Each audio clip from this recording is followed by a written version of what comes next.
Hey yo, what is up beautiful people, my name is letsNotMeet and you're watching Let's Go Nishano. In this video I'm gonna tell you a couple of stories from the subreddit Let's Not Meet. Hope you enjoy. Number 1.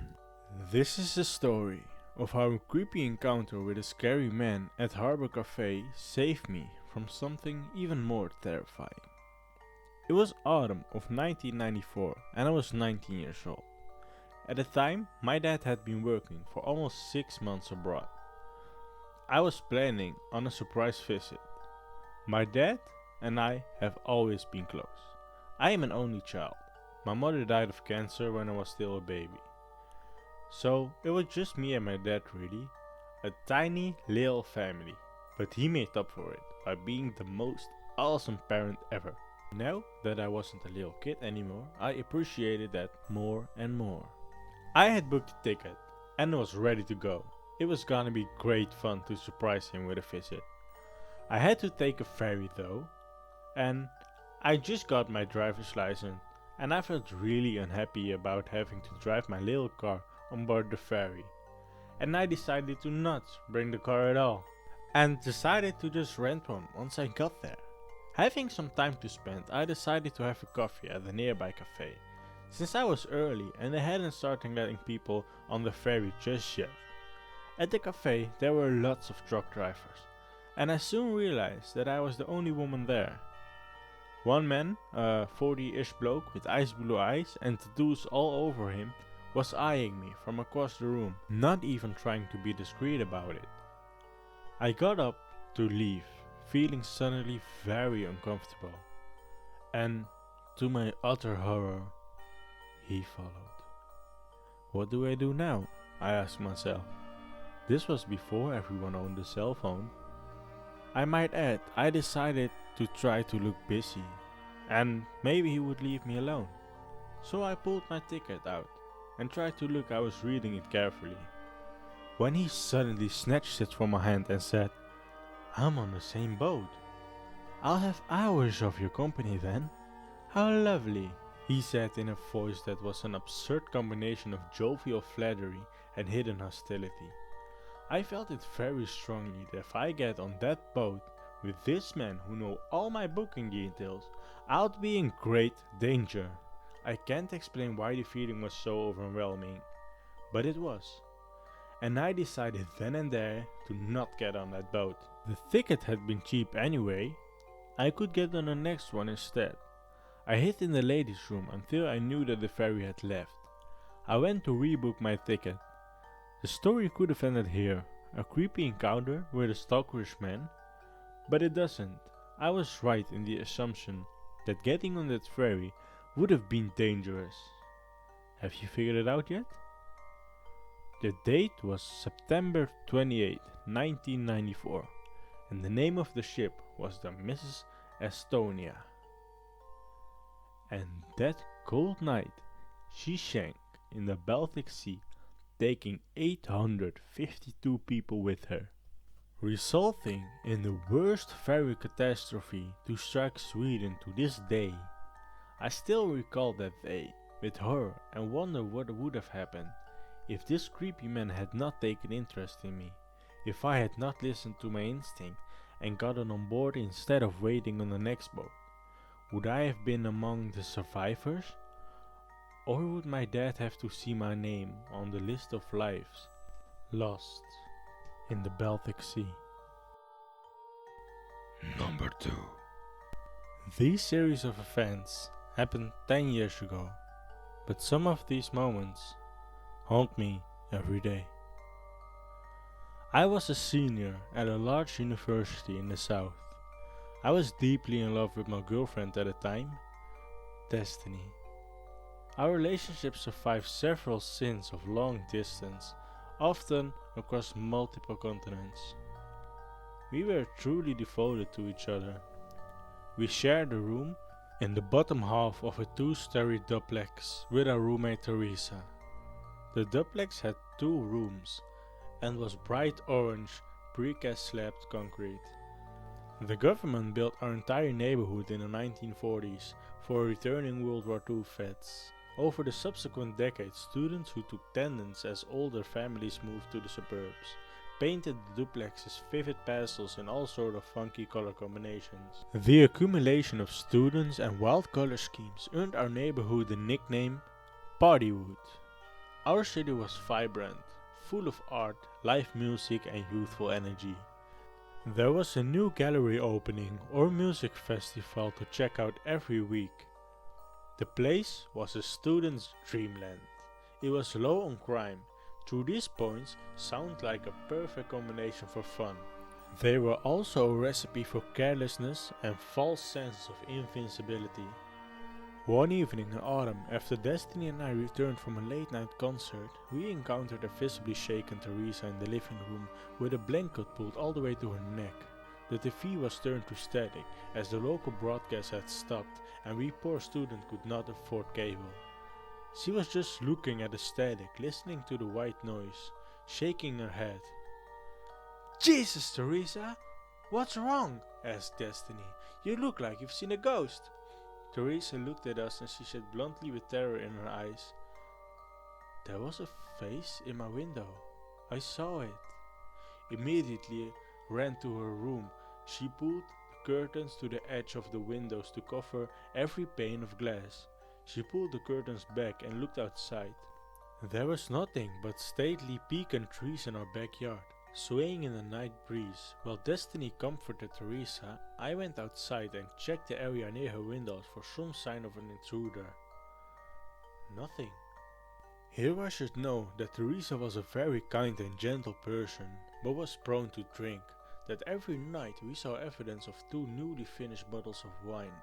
There was also a stack of films she habitually watched atop the VCR.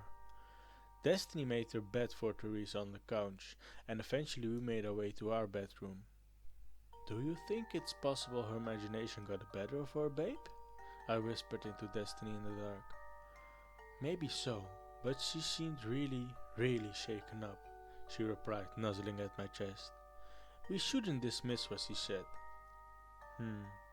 You're right," I whispered as I kissed her forehead.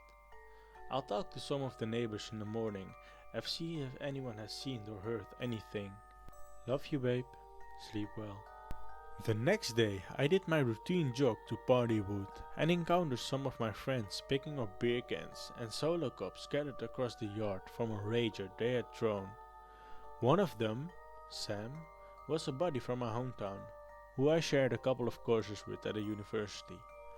I told him the events of the night before, and he began to shake his head slowly as a grimace took over his normally cheerful face. "Oh man, Duke, this is bad news.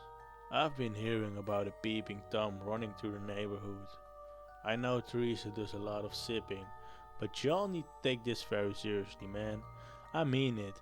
You never know with these guys. They always get bolder and bolder. Watch your back, man." I thanked Sam for the info, and with a heart heavy with concern, I turned away to jog back home. As I started to run, Sam caught me by the arm. "And hey Duke, if y'all need me, just holler. I'll be here to help, you hear?" Thanking him again, I ran home. I told the girls what I had learned over coffee that morning, and we all agreed to keep our eyes open and try not to leave anyone home alone in the house anymore. Things were quiet for a couple of months, and the fear which had been in front of our minds gradually disappeared as classes, parties, and the joy of being young and in love returned as our primary preoccupations. That all changed one afternoon in the winter when I returned home from class to find a police squad car parked out front. I ran inside to find one police officer searching the house and another examining a broken kitchen window. Apparently, while Teresa was showering and Destiny was napping in our bedroom, someone had broken in and stolen several pair of panties out of the dryer and Teresa's keys, which of course included our house key. The police found no physical evidence of the intruder, but urged us to change our locks and remain hyper vigilant.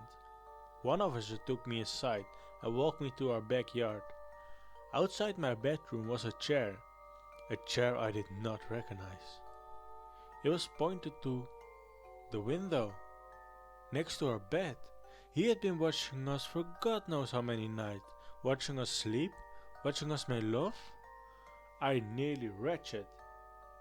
We were once again on edge. Teresa took taping her curtains to the wall, so that not even one silver or space could provide a view of inside the room. Destiny had long been planning to move to Germany for a study abroad program, and she said goodbye with a worried face. I love you, be careful, and take care of Teresa. I was disappointed. I missed my girl so badly, and I didn't feel safe in my own home. I took joining Teresa in her nightly drinking, and we kept to the living room where there were no windows. I tended to sleep on the couch, the bed seeming much too large without Destiny there. One night in January, Teresa was out with friends, and I was drunk and full of self-pity. It was approaching 1 AM, and I headed to the bathroom to relieve myself. My mind drifted to Germany, and I wondered what Destiny was doing at that moment. I sat on the dresser. Suddenly, I heard the crunch of dead leaves far off in the backyard. My ears perked up, adrenaline coursing through my body. I was, however, not finished with my current activities. The crunch of leaves became louder and nearer, and the pattern was unmistakably that of human footsteps. I cannot begin to describe the absolute dread I felt, anchored to the toilet, unable to move, knowing he was coming towards the bedroom window. Finally, the footsteps stopped. The window was about 7 feet above the ground, but there was an air compressor beneath it one could stand on. I waited, my breath held, fear coursing through my brain. Slowly, so freaking slowly, I saw fingers appear on the ledge of the window. Like the legs of a tarantula, they wrapped around the ledge. And I saw the top of a head being pulled up into view. Time seemed to crawl to a stop, and his eyes and his face came into my view. We made eye contact, and I have to believe that he was surprised to find, rather than a young freshly showered woman, me, pants around my ankles, fear and rage in my eyes. My fist raised, screaming, "You motherfucker!" At the window. He fell backwards, and I prayed to all the gods that whatever he were, broken his neck or his leg. I quickly wiped and pulled my pants on. I sprinted to the backyard and saw his back as he leaped over the fence and disappeared into the darkness. I called 911 and the cops came quickly. They informed me that they had been keeping an eye on the neighborhood, as the peeping events had become more frequent. I rode around in a patrol car for an hour, trying to find the guy and ID him, but nothing. He simply disappeared. Teresa moved out. She couldn't handle the fear any longer. I didn't blame her. My landlord even cut the rent, so I could afford to stay while I looked for a new roommate. The word had been spread around the so-called Partywood peeper, and it was very difficult to find a taker. I'm an honest person, and when people ask me why the last roommate left, I feel compelled to tell the truth. That's usually a conversation ender. I talked to Sam about this situation, and he came up with a brilliant plan.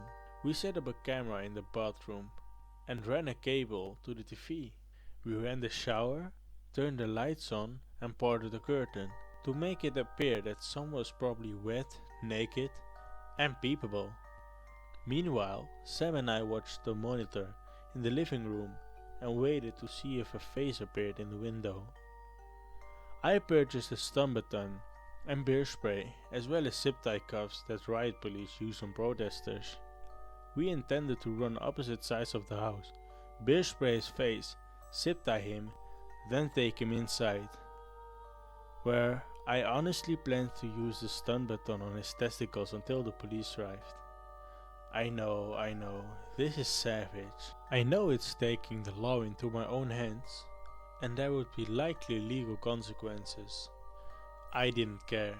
The sense of unease and violation I felt ruined something inside me. Something was rotten. I wanted to take it out on him. Fortunately, or unfortunately, depending on your perspective, we never got a chance to enact our plan. He never came to my window again. Soon I left the country for a job abroad. Destiny and I returned in a different continent and tried to put the events behind us. For the most part we did. I learned 10 years later that he had gone in to break in a house and raped one of my neighbors. He was never apprehended. I only wish I could have stopped him before anyone was hurt. So, creepy partywood peeper, let's not meet for your sake.